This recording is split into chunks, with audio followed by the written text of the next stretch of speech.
At 0947 hours, on February 25, 1945, the main battery plotting room aboard USS Missouri hummed with electronic activity as the battleship steamed toward Iwo Jima. Fire control technicians called out ranges and bearings, green phosphorescent traces, swept across radar screens, painting the positions of every ship in Task Force 58. The men in that plotting room knew something most Americans would never understand. The ship they were serving on, the one that would become the most famous battleship in American history, had the weakest combat record of any modern battleship in the fleet. Missouri was superbly built with a well-trained crew. Combat effectiveness isn't measured by potential. It's measured by what a ship accomplishes when the shooting starts. And by that measure, Missouri was far behind her sisters. USS Missouri was massive, 45,000 tons fully loaded, 887 feet, 3 in from bow to stern, 108 T2 in wide, 916 and Mark 7 guns mounted in 3 triple turrets could hurl a 2,700 pounds armor-piercing shell. 24 miles with enough energy to penetrate 20 feet of reinforced concrete or 16 in of steel armor plate. Missouri, and every ship like her, was already obsolete the day she slid down the ways. The industrial might that had produced the greatest battleships ever built had also birthed the weapon that doomed them, the fast carrier task force. By 1944, naval warfare was no longer decided by armor thickness or the diameter of a gun barrel. It was decided by the ability to launch aircraft hundreds of miles away, strike first, and strike accurately.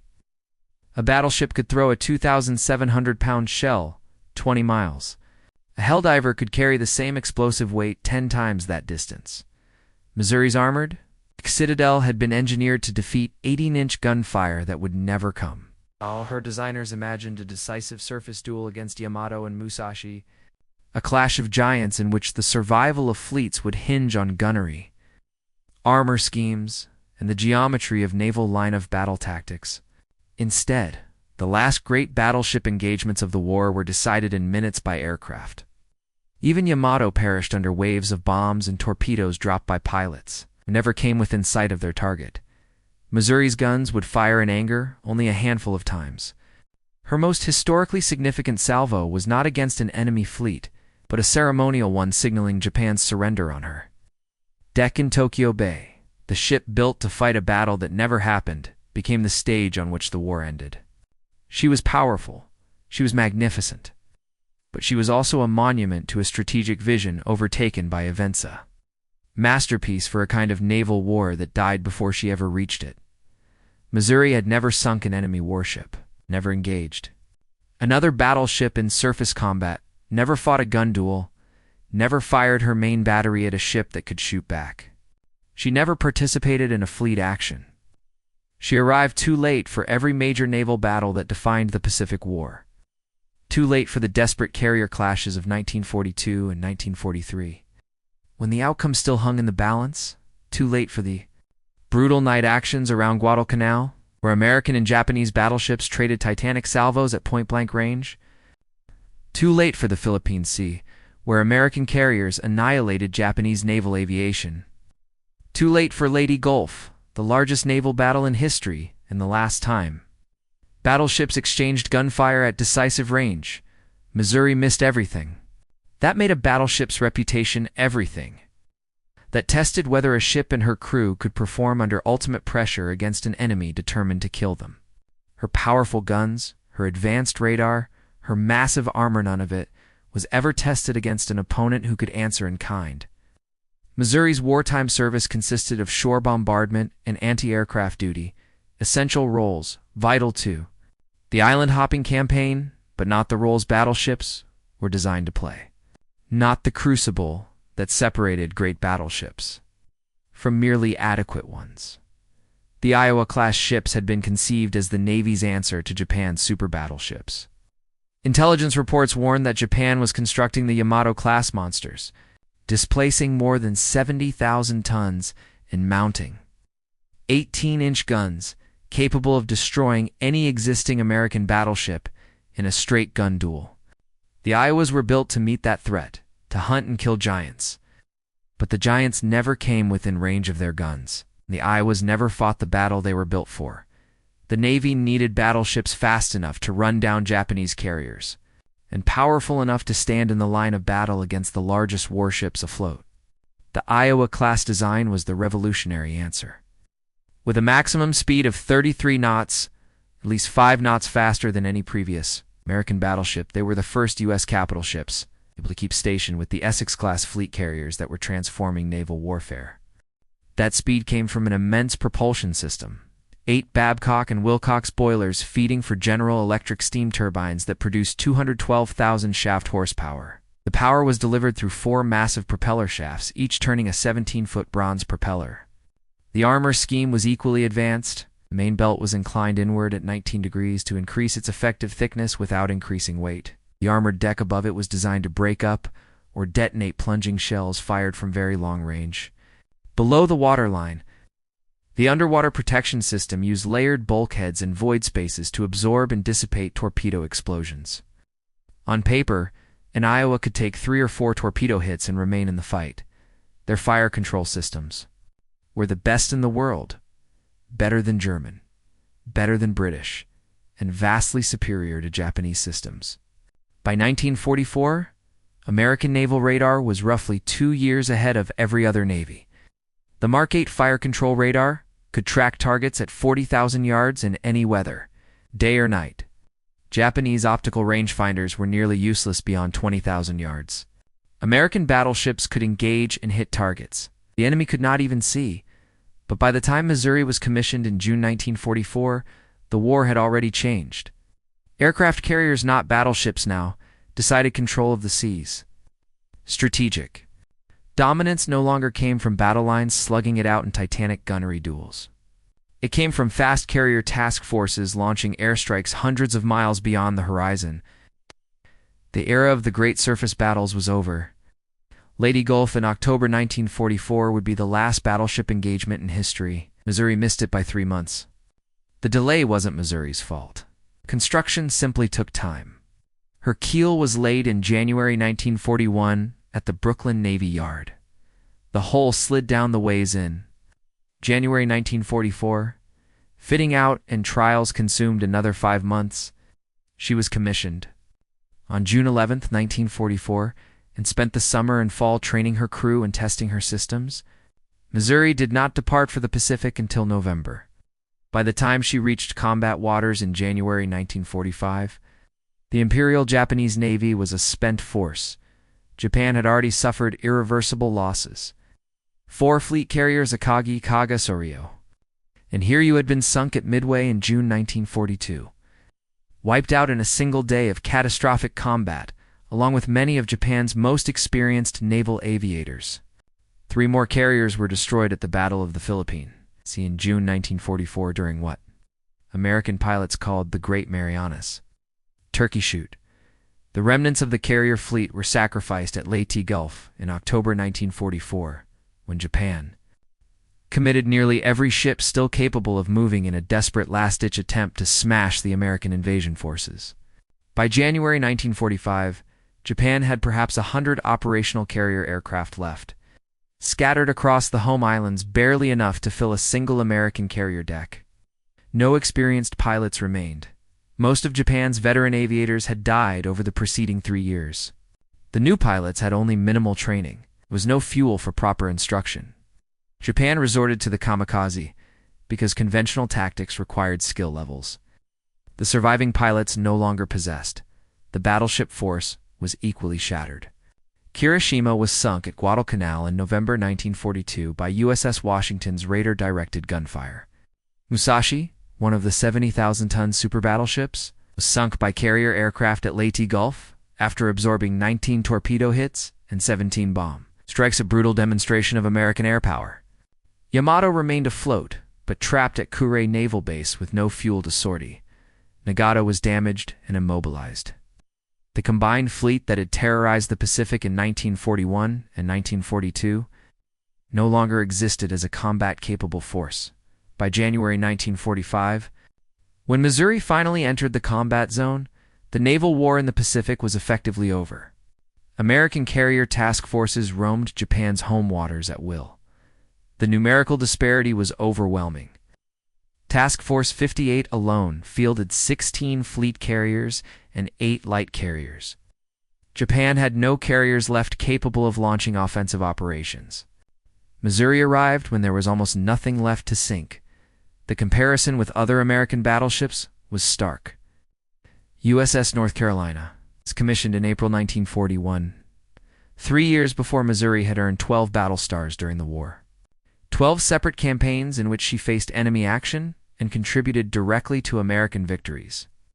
She had screened carriers through every major Pacific operation from Guadalcanal onward.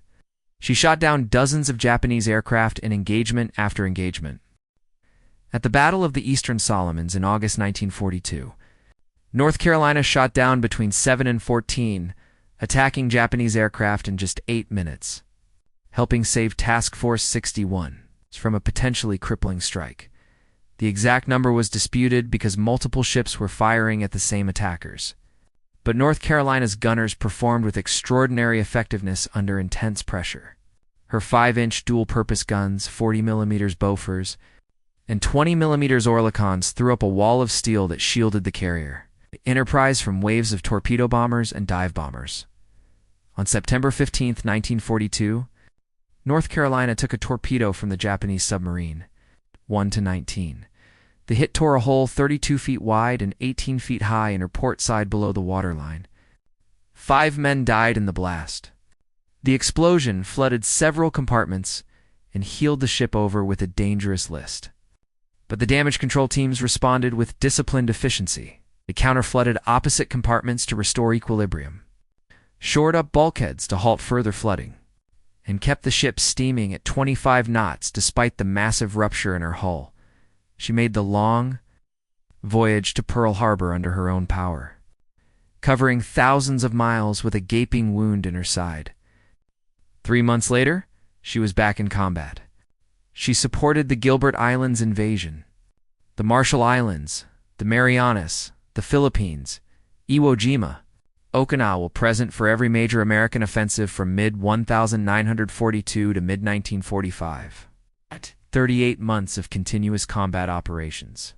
She fired more than 2,216-inch shells at enemy positions and ships.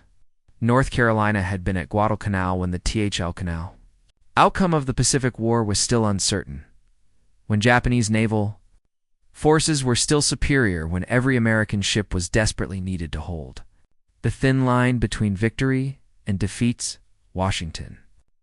North Carolina's sister ship accomplished what Missouri never would. She sank an enemy battleship in surface combat, the Japanese battleship Kirishima.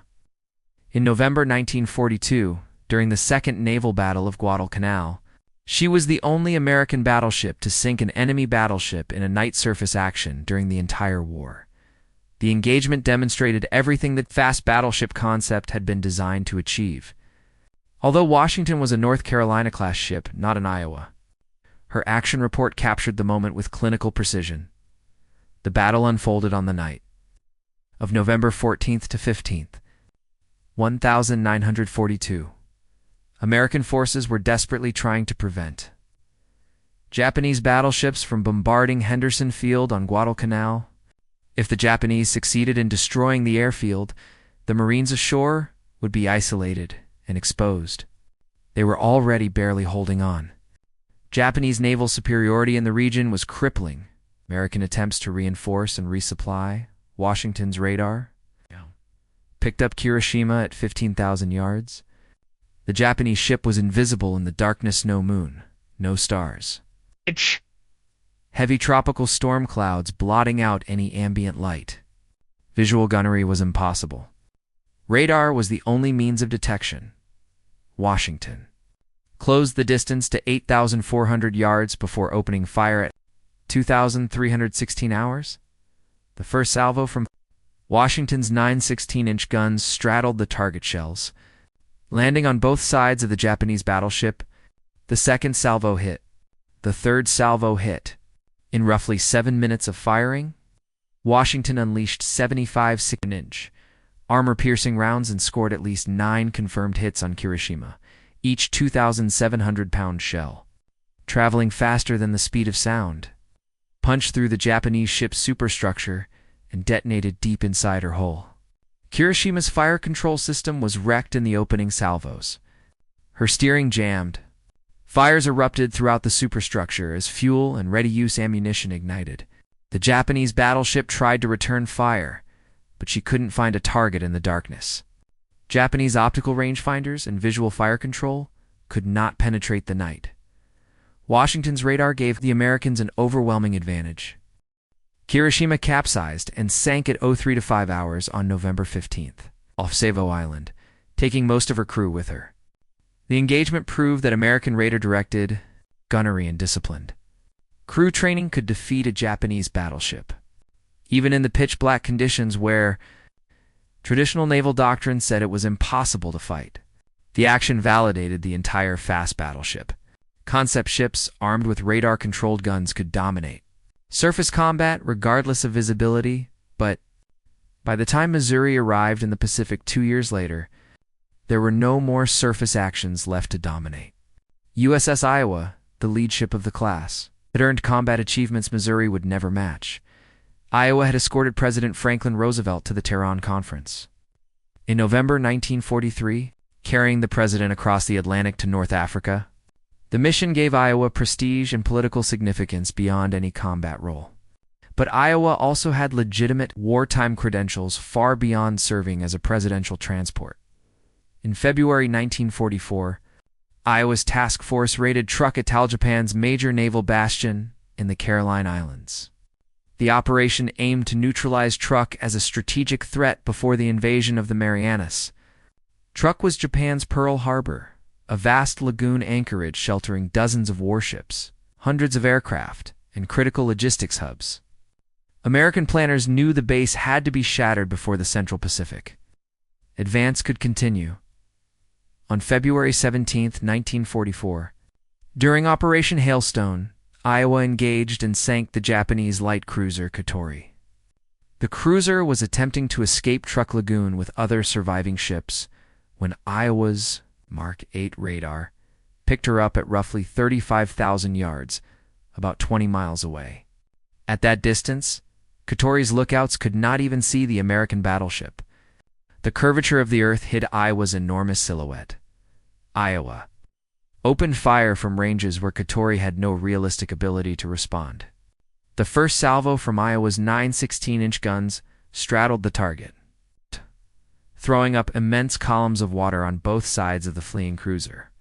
The second salvo hit 16-inch armor-piercing shells, each traveling over 2,500 feet per second, smashed into Katori amidships. The cruiser's thin armor meant only to resist. Destroyer-caliber gunfire and shell fragments afford no protection against battleship shells. Iowa's 16-inch armor-piercing rounds punched clean through the hull and detonated inside the ship. Katori erupted in a violent internal blast and began sinking almost immediately. Within 11 minutes, she was gone, sliding beneath thousands of feet of water. 315 Japanese officers and sailors died. There were no survivors. The ship sank too quickly, and the depth was too great for anyone to escape. It was not a major strategic victory. Katori was a light cruiser of under 6,000 tons, not a carrier or battleship. But it was a true surface action, a ship-to-ship engagement in which Iowa's crew, radar, gunnery, and fire control systems performed exactly as designed. The episode demonstrated the decisive reach and accuracy of Iowa's main battery against a maneuvering target.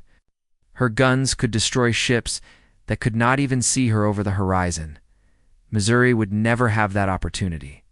She never fired her 16-inch guns at an enemy vessel, capable of maneuvering and returning fire. USS New Jersey, by contrast, had the longest combat deployment of any Iowa-class battleship, 19 months in the Pacific. More than 400 days at sea, and more time in actual combat conditions than any of her sisters. She screened the fast carriers during the Battle of the Philippine Sea in June 1944, the Great Marianas Turkey Shoot, where American naval aviation destroyed more than 300 Japanese aircraft in a single day, effectively ending Japan's ability to wage carrier warfare. New Jersey's anti-aircraft gunners contributed to that victory. downing kamikazes and torpedo bombers that slipped through the combat air patrol. Her 5-inch guns created a protective umbrella over the carriers, and radar-directed fire control made her anti-aircraft batteries far more effective than visually aimed weapons. New Jersey bombarded Guam, Saipan, and Tinian during the Mariana Islands campaign, softening landing beaches for the marine assaults. Her 16-inch guns obliterated concrete bunkers, coastal artillery positions, and troop concentrations that would have slaughtered Marines in the initial waves. She pounded Iwo Jima repeatedly during the preparatory phase, destroying Japanese fortifications on Mount Suribachi and across the island's defensive network. She bombarded Okinawa during the longest and bloodiest campaign of the Pacific War. In the final months, her guns even struck the Japanese home islands, reducing industrial targets and military facilities to rubble. New Jersey earned 9 battle stars for her World War II service. Missouri earned 3. The disparity told the story clearly. New Jersey fought from mid-1943 to the war's end, participating in every major carrier operation and amphibious assault across the Central Pacific. Missouri fought for only 8 months. Arriving after the decisive battles had passed and Japan was already defeated, Missouri entered the Pacific in January 1945. By then, Japan's navy was destroyed. Its carriers had been sunk. Battleships were confined to port with no fuel. American submarines had sunk most of the merchant fleet, strangling Japan's access to oil, raw materials, and food. B-29 bombers flying from the Marianas were reducing Japanese cities to ashes in incendiary raids that killed tens of thousands of civilians. The outcome was inevitable. Japan had already lost the war. Only the final surrender remained. There was nothing left for Missouri to fight. No enemy battle fleet to engage. No carriers to sink. The only naval combat left was defensive, protecting American carriers from kamikaze attacks and bombarding shore targets to prepare invasions. Essential work, but not the kind that made battleship legends or tested whether a ship and her crew could perform under maximum pressure against an equal opponent. In March 1945, Missouri operated with Task Force 58 off the Japanese home islands, the first time American carrier forces had ever ventured so close to Japan. The risks were extraordinary. Japanese land-based aircraft could reach the task force with ease. Kamikaze attacks were constant wave after wave of suicide planes diving into American ships. Japan knew it could not win the war, but it could exact a bloody toll for every mile the Americans advanced toward the home islands. On the morning of March 19, 1945, at 07:08 hours, Missouri was screening carriers approximately 50 miles southeast of Kyushu when disaster struck USS Franklin CV-13. The fleet carrier was conducting flight operations in preparation for strikes against Japanese airfields on Kyushu. Aircraft were armed with bombs and fueled for takeoff, the most perilous moment in carrier operations. Planes were parked wing-to-wing on the flight deck to maximize launch capacity. Fuel lines pumped with aviation gasoline, bombs ready to drop. The combat air patrol had been aloft since dawn, desperately trying to intercept Japanese aircraft before they reached the task force. Most attackers were shot down by Hellcat fighters patrolling at altitude or by the massive anti-aircraft fire from the fleet. But some Japanese aircraft slipped through by luck, skill, superior tactics, or sheer overwhelming numbers. On this morning, a single Yokosuka D-4Y Judy, piloted by an experienced Japanese naval aviator, broke through the combat air patrol by approaching from high altitude. Using cloud cover to mask his approach, the pilot knew exactly where to strike. The most vulnerable point on any aircraft carrier is the flight deck during launch and recovery operations. The Judy dove vertically, cutting through anti-aircraft fire from a dozen ships.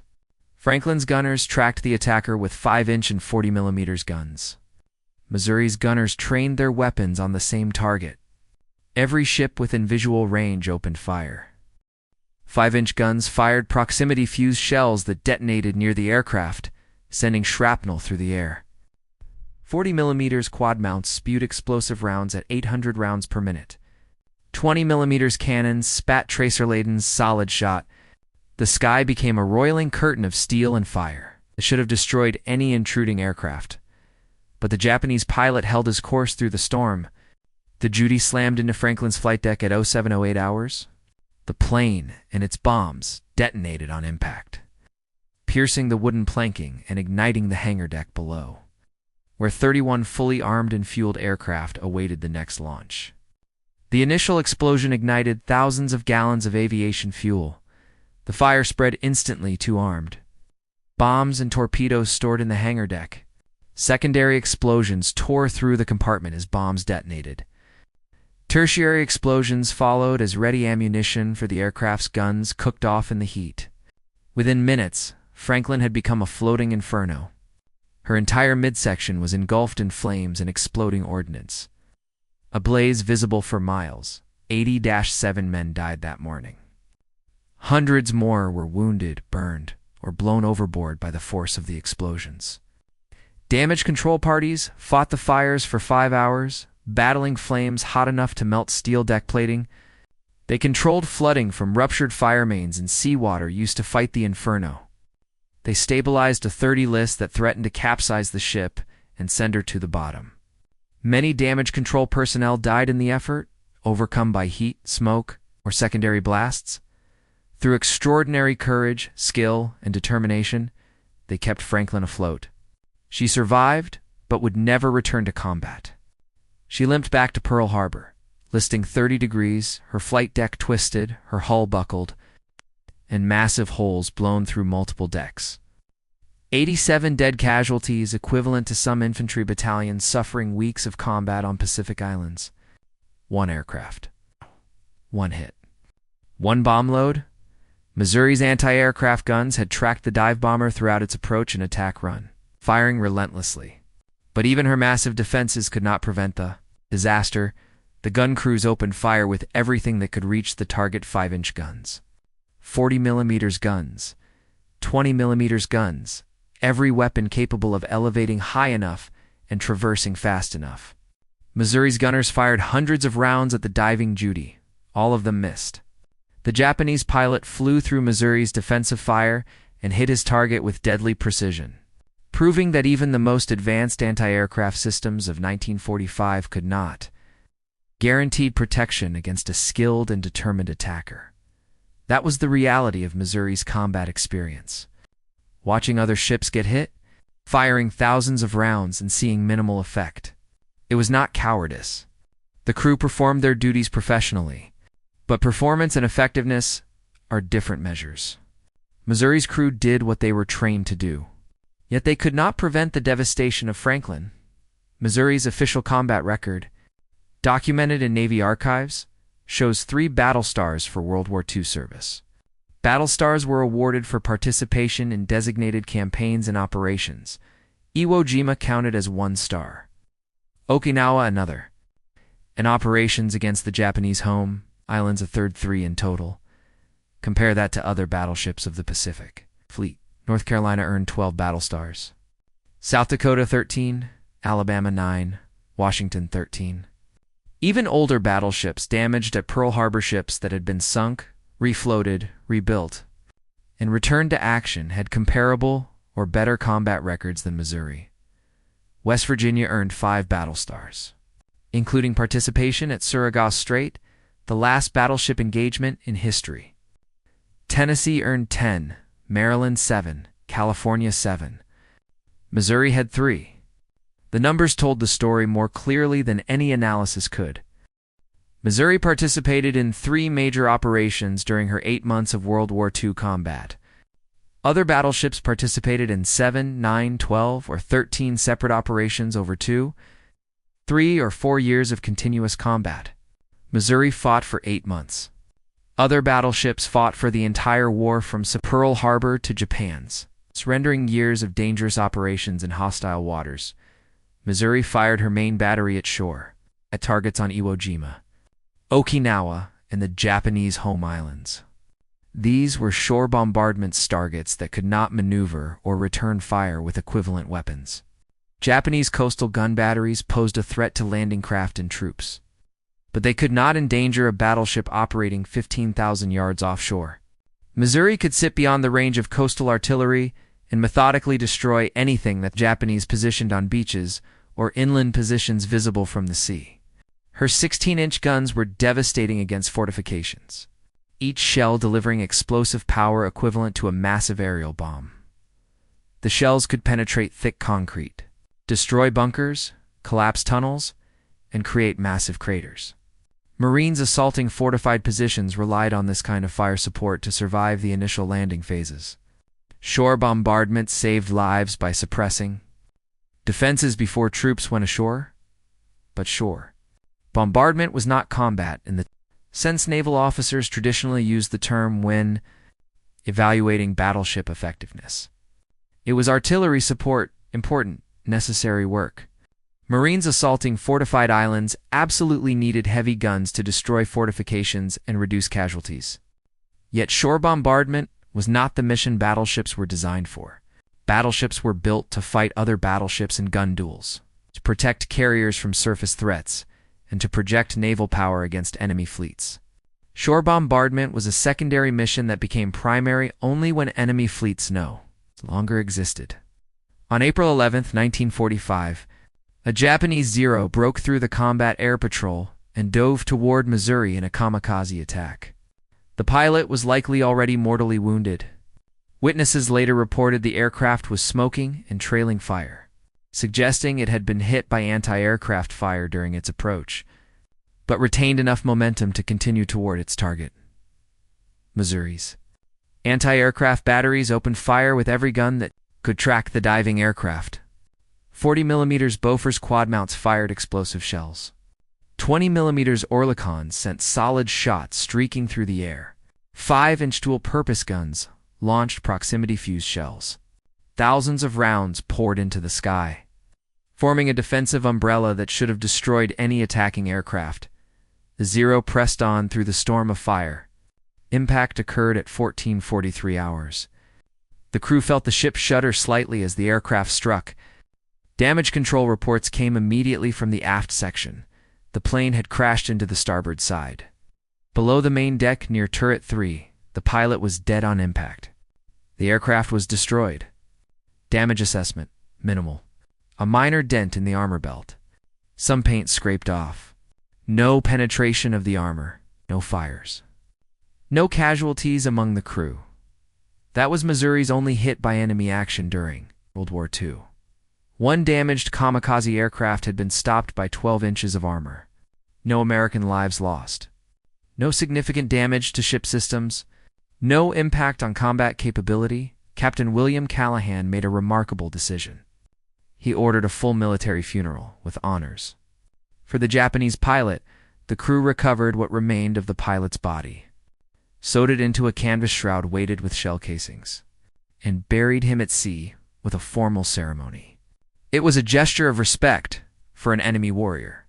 One of the most memorable moments of Missouri's combat service, demonstrating American values even toward those who had tried to kill them. Asterisk. What happened next would make Missouri the most famous battleship in American history, but it had nothing to do with combat effectiveness or military achievement. It had everything to do with politics, symbolism, public relations, and being in the right place at the right time when history demanded a stage. The person who understood Missouri's publicity value was not a naval officer evaluating ships by their combat records. It was officials in Washington who recognized the power of symbols in shaping public perception. By July 1945, they were planning the formal end of World War II, carefully considering how the surrender ceremony would be remembered and what messages it would send to the world. The formal Japanese surrender would become the most photographed, most documented, and most widely reported moment of the 20th century. The setting mattered enormously. The location would be remembered forever, studied by historians, shown in newsreels, and reproduced in photographs that would appear in newspapers and magazines around the world. The ceremony needed to take place on a warship that represented American naval power and military superiority. A battleship was the obvious choice, the ultimate symbol of naval strength, the biggest, most powerful, and most visually impressive warship type, the perfect stage for accepting an enemy's unconditional surrender. But which battleship should host the ceremony? In July 1945, the decision-making process began. Multiple factors influenced the choice, but one carried exceptional weight: politics. Missouri was named after the home state of Harry Truman. Truman had been a senator from Missouri before becoming vice president, and he assumed the presidency on April 12, 1945, following Franklin Roosevelt's sudden death. He would go on to order the atomic bombings of Hiroshima and Nagasaki and personally accept Japan's unconditional surrender. Choosing the battleship named after Truman's home state was perfect politics. It honored the president without being overly obvious or sycophantic. It gave Truman a personal connection to the most important ceremony of his presidency, associating his name and home state with the moment of victory, all without any military cost. Missouri was available in the right location. She was modern, imposing, and visually impressive, the ideal backdrop for history. Missouri would photograph well. The name carried exactly the right political associations. Her combat record didn't matter. Washington officials were not evaluating ships by battle stars earned, enemy ships sunk, or months under fire. They were thinking about photographs and newsreels, about public relations and political messaging, about how history would remember this moment and what narratives would be built around it. Missouri was large, imposing, well-maintained, and visually impressive. The name had political value. That was enough. On August 2, 1945, the decision was formally made. USS Missouri would host the Japanese surrender ceremony in Tokyo Bay. Orders flowed through the chain of command. Missouri was designated the official location for signing the surrender documents. Over the next 3 weeks, her crew worked obsessively to prepare the ship for the most important day in her existence. Every inch of exposed steel was chipped to remove rust and corrosion, primed with rust-inhibiting paint, and repainted in proper navy haze gray. Tick decks were scrubbed with holy stone until they gleamed. Every plank smooth and immaculate. The brass fittings throughout the ship were polished until they gleamed like gold. Gun barrels were cleaned and oiled. Equipment was inspected and tested. Missouri looked less like a ship that had spent 8 months at sea in combat zones and more like a vessel fresh from the builder's yard. The ceremony took place on September 2nd, 1945, 0902, Ars, Tokyo Bay. Missouri was anchored amid hundreds of Allied warships, a living demonstration of the overwhelming force that had defeated Japan. The morning was overcast, with occasional breaks in the clouds sending shafts of sunlight across the assembled fleet. Missouri's veranda, deck, had been transformed for the occasion. A simple table, covered in green felt, held 2 copies of the surrender document, one for the Allied powers, one for Japan. The deck was crowded with witnesses to history. American generals and admirals in dress uniforms, rows of medals and ribbons glinting. British representatives led by Admiral Bruce Fraser of the Royal Navy. Chinese generals who had fought Japan since 1937. Australian commanders. Dutch officers representing forces that had battled in the East Indies. French diplomats. And Soviet representatives who had declared war on Japan only days earlier, but were eager to participate in the victory. Hundreds of reporters from newspapers and wire services around the world crowded the decks and surrounding ships. Photographers with speed graphic cameras loaded with film jockeyed for position. Newsreel cameramen cranked their Bell and Howell cameras, capturing every moment for audiences in movie theaters.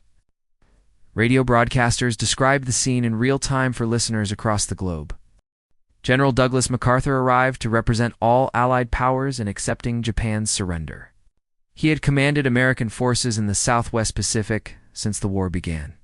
In 1942, he had retreated from the Philippines under orders, leaving thousands of American and Filipino troops behind, promising, "I shall return." He had returned in October 1944. Landing on Leyte, his cameras recorded the historic moment. Now, in September 1945, he stood on Missouri's deck as Supreme Commander, ready to accept Japan's unconditional surrender and begin the occupation that would transform Japan from a militaristic empire into a peaceful democracy. Foreign Minister Mamoru Shigemitsu arrived first. Representing the Japanese government, Walking with a cane due to injuries sustained years earlier in a Shanghai bombing, he wore a formal diplomatic attire, a top hat and morning coat, traditional for official state functions. Army Chief of Staff Yoshijiro Umezu followed in military uniform, representing the Japanese armed forces. The Japanese delegation stood at attention on Missouri's deck. Faces controlled and impassive, preparing to sign documents that would end their nation's military ambitions, accept Allied occupation, and inaugurate a new era. At 09:02 hours, precisely, MacArthur stepped to the microphones and began the ceremony. His opening remarks were brief but powerful, crafted for maximum impact. He spoke of peace, of hope that a better world could emerge from the blood, carnage, and suffering of war, and of both victor and vanquished joining together to preserve that peace and build a future free from the devastation they had all endured. Then he invited the Japanese representatives to step forward and sign the surrender documents. Shigemitsu signed first at 09:04 hours, his hand shaking slightly as he affixed his signature to the document that ended Japan's existence as an independent military power. Umezu signed next, his face stern and controlled, showing no emotion as he relinquished the armed forces he had commanded. MacArthur signed for the Allied powers, using multiple pens so they could be distributed as historic souvenirs. Fleet Admiral Chester Nimitz signed next, representing the United States in the Navy and Marine forces that had fought across the Pacific. Admiral Bruce Fraser signed for the United Kingdom and British Commonwealth forces.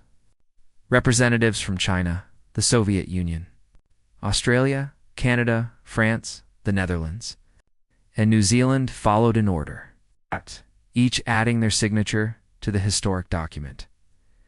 The entire ceremony lasted 23 minutes. From 09:02 to 09:05, minutes, that would define Missouri's place in history and establish her reputation for the next 80 years, as the last signature was affixed to the surrender documents.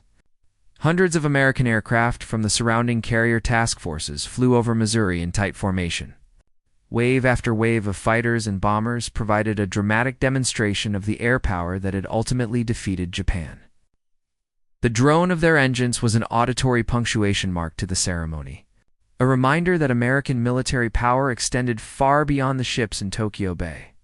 The ceremony was broadcast live on radio networks around the world, reaching hundreds of millions of listeners. Newsreel cameras captured every angle footage that would appear in movie theaters within days. Photographers took hundreds of pictures, published in every major newspaper and magazine.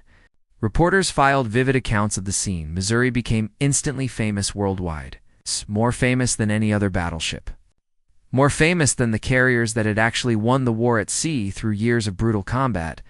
Her fame came entirely from hosting a ceremony, not from combat achievement. But public perception does not distinguish between types of achievement or ask how recognition was earned. In the public eye, hosting the surrender made Missouri important. Importance became legendary status. Legendary status became an untouchable reputation. And that reputation, built in 23 minutes, would persist for decades, regardless of the ship's actual combat record. The pattern established on September 2, 1945, would repeat throughout Missouri's subsequent career. Whenever the Navy needed a battleship for an important mission or public relations opportunity, Missouri was chosen first, not because of superior capability, but because of her name recognition and symbolic importance. In June 1950, North Korea invaded South Korea and the United Nations authorized military intervention. The Navy urgently needed battleships. The Korean peninsula had long coastlines on both the Yellow Sea and the Sea of Japan. American and unground forces required heavy naval gunfire support that only battleships could provide. Cruisers and destroyers carried 5-inch guns, adequate against troops and light fortifications. But only battleships had 16-inch guns capable of destroying heavily fortified bunkers, cave complexes carved into mountains, and reinforced concrete positions that could withstand anything smaller. The Iowa-class ships were the newest battleships in the reserve fleet and the best maintained. All four were theoretically available for reactivation. Missouri was chosen first not because her systems were superior to her sisters. They weren't. Iowa, New Jersey, and Wisconsin had identical capabilities, identical weapons, identical fire control systems. Missouri was famous. She was the surrender ship. The political and public relations value of sending Missouri back into combat, of demonstrating that the ship where Japan surrendered was now fighting communist aggression in Asia, was considered more important than purely tactical considerations.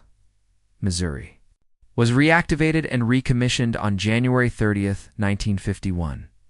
She underwent modernization to replace obsolete equipment and to train a new crew. In March 1952, she departed for Korean waters and conducted shore bombardment missions along both coasts until March 1953. Her 16-inch guns struck North Korean and Chinese positions threatening UN forces, bombarding the ports of Wonsan, Hungnam, Chongjin, and Hamhung. She destroyed artillery positions, shelling UN troops, and provided critical fire support for amphibious operations and ground advances. Her guns were effective. Missouri served 7 months in Korean combat waters effective, professional service that made important contributions to the war effort. Yet her sisters performed equally well, often with less public attention. Iowa served from April to October 1952, conducting similar missions with comparable effectiveness. New Jersey deployed twice, from May to November 1951, and then from November 1952 to July 1953. Wisconsin also completed 2 tours, conducting shore bombardment missions with similar impact, all for a wet class. Battleships performed equally well in Korea. Each provided effective fire support to ground forces and accomplished their missions professionally, yet Missouri received disproportionate press coverage, simply because she was the famous surrender ship, even though her actual performance was identical to her sisters. In December 1984, Missouri was reactivated again as part of President Ronald Reagan's 600-ship Navy plan. Reagan had campaigned on rebuilding American military power after what he characterized as a decade of neglect following Vietnam.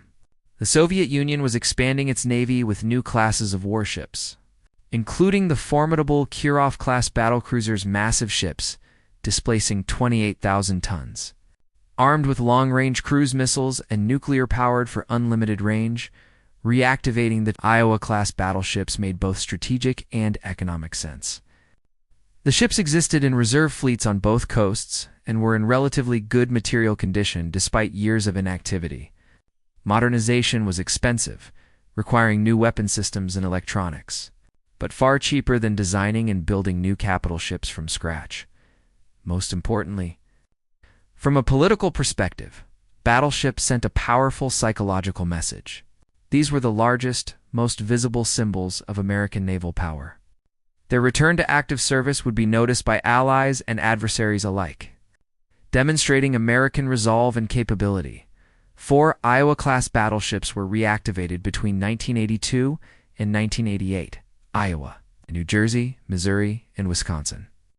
Each underwent extensive modernization, transforming them into modern weapons platforms. The old World War II RA, 40mm and 20mm anti-aircraft guns were removed, as obsolete in the missile age.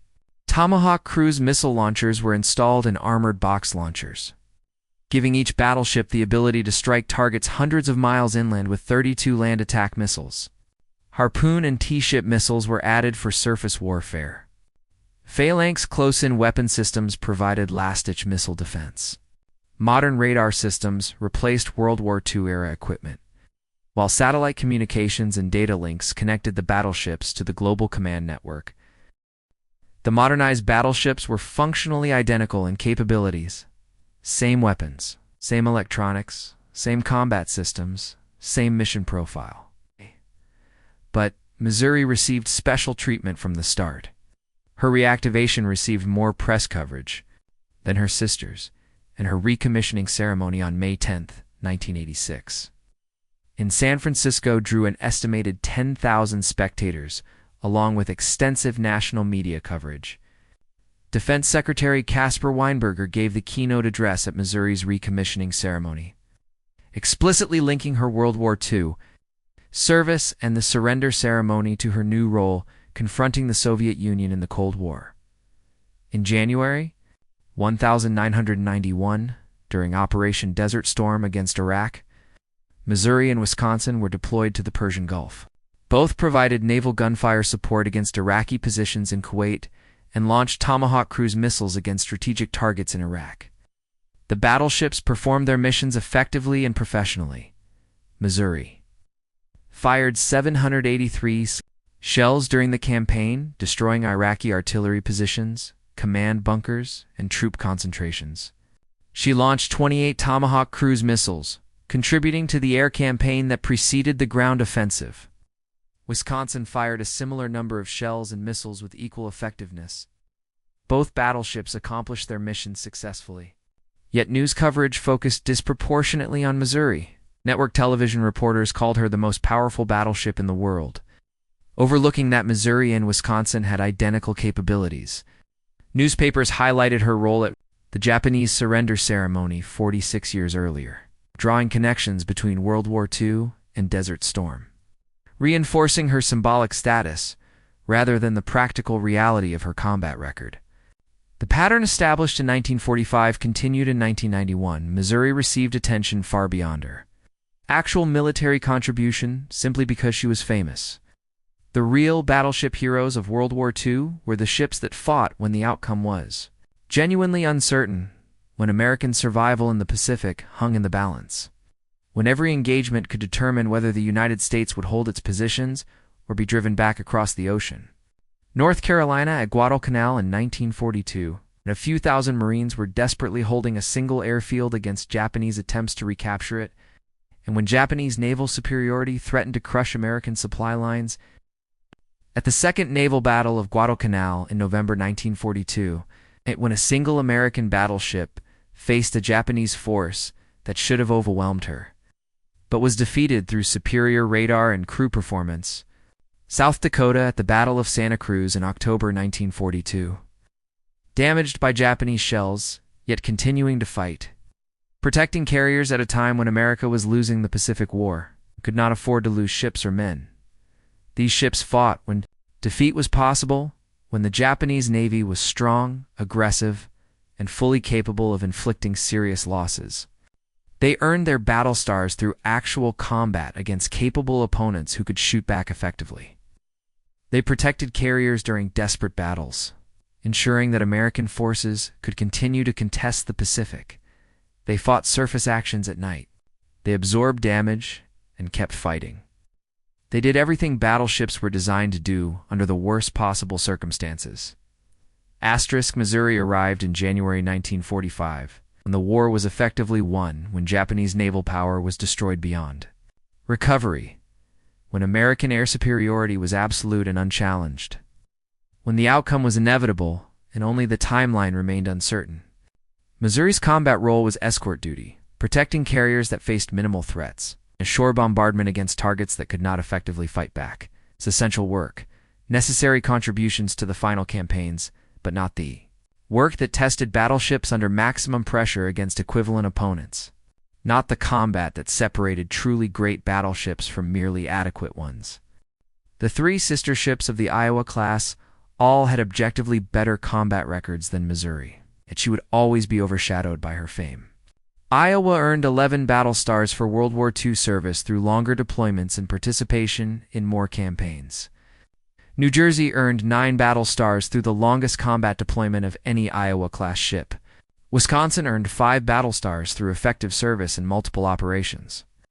Missouri earned 3 battle stars for 8 months of combat operations, but Missouri's fame earned not through combat, but through hosting a ceremony for 23 minutes on September 2, 1945, made her more famous than all her sisters combined. And more famous than ships with far superior combat records, North Carolina became a museum ship in Wilmington, North Carolina.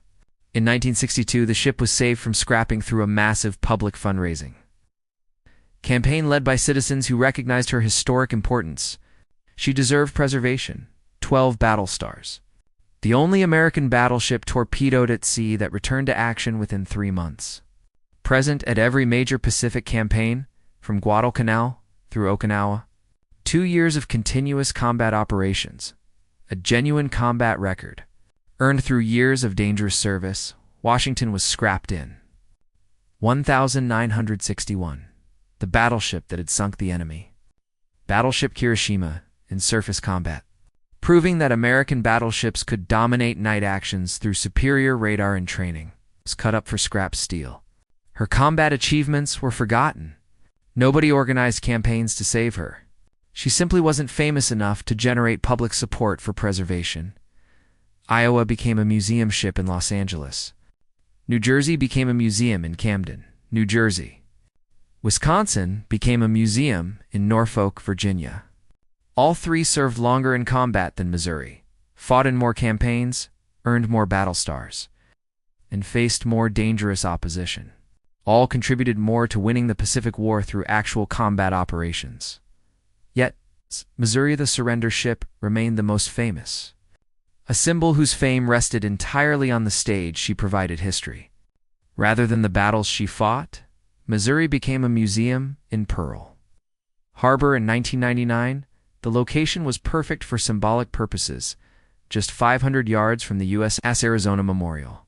Arizona represented the beginning of America's Pacific War, a surprise attack that brought the United States into World War II. Missouri represented the end, the formal surrender that concluded the war.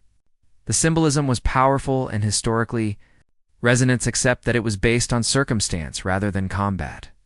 Achievement, Missouri did not represent the end of the Pacific War through her combat accomplishments.